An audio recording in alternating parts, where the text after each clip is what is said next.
Hello everyone, Jovis here. By the way, baguhan pa lang po ako sa YouTube world. As you can see, 3 subscribers pa lang po ako.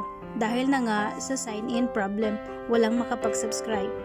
So today, ituturo ko nga sa inyo kung paano mag-subscribe without signing in.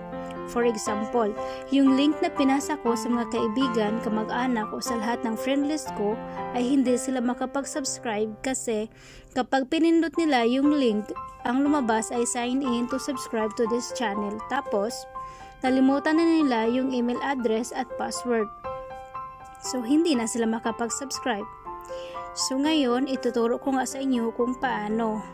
Ito na yon. Example, ito na yung video ko. Pindutin nyo lang po yung video, tapos ganyan. Tapos, ganyan lang po siya. Ang lumabas, yung sa title, my first vlog, yon. Yung may tatlong guhit dito, itong tatlong guhit, pindutin nyo lang po yan. Tapos, may lumabas na send in messenger, copy link, open in Samsung Internet. Yung open in Samsung Internet, yun lang po ang pipindutin ninyo. Example ito. Ito na po siya. Waiting lang po guys. O ganyan. Tapos dito sa subscribe, subscribe na po siya guys kasi sinasubscribe ko na. Dito lang po nila pindutin yan. Dito lang po nila pindutin tapos subscribe na po sila. Ganyan lang po kadali guys.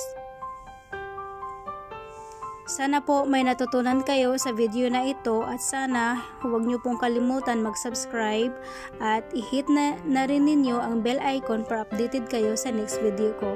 Salamat guys!